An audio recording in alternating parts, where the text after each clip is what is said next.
especially since trailing by 16 points at the half?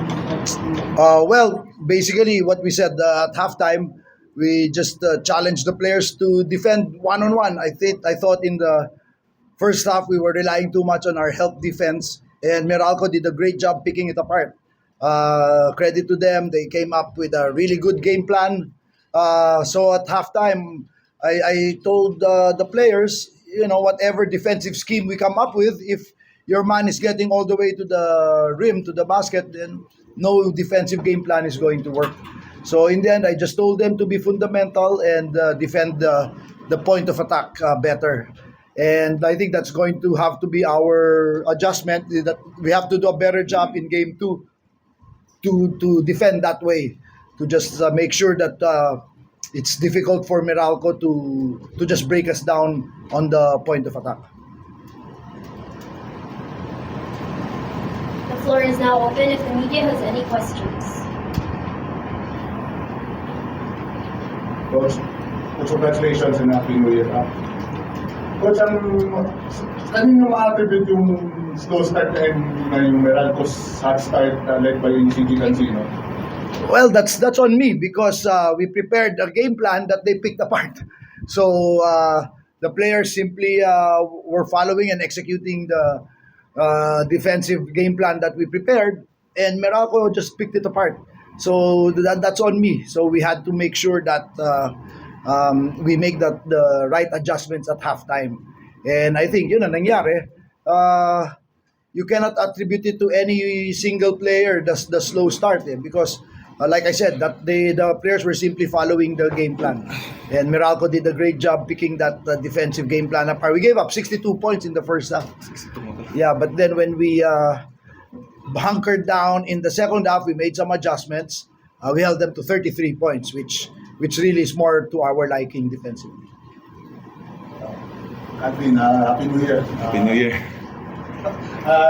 Nung mga last 2 minutes, talagang hinihingi mo na yung bola. Ano bang nakikita mo dun sa sitwasyon na pigdigan na? Last 2 minutes lang, umpisa pa hinihingi ng bola. Nakita ko lang yung mga guards namin yung nagmamadali na naman. They're rushing to pass and they're not jump stopping, sabi ni coach. So, sabi ko, kasi sayang yung lamang 5 na yun, last 2 minutes na lang yun. Yun nga, I'm happy the way we play in the second half, yung depensa namin.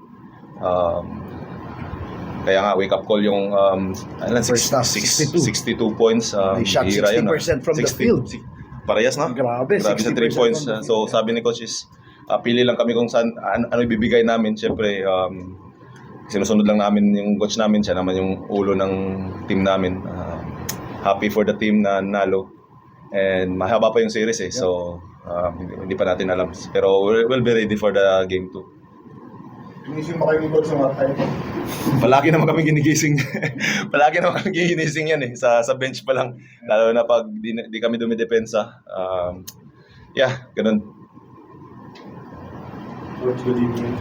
Coach, obviously this is a heartbreaking loss for Meralco, but how do you see them coming back in game 2? Well, we actually talked about it. We told them, put yourselves in the position of Meralco, put yourselves in their shoes. They are chomping at the bit to get back at us. And you saw that with the kind of energy, execution, even their three-point shooting in the first half. They were really primed for it. We got a first-hand taste of that. So hopefully in game 2, we are more ready to play from the start, because I don't think we can bring this kind of game to game 2 and expect to come up with the same result. We have to definitely be better in game 2. Thank you. That concludes our post-game press conference. Congratulations to TFC and Happy New Year. Thank you. Happy New Year.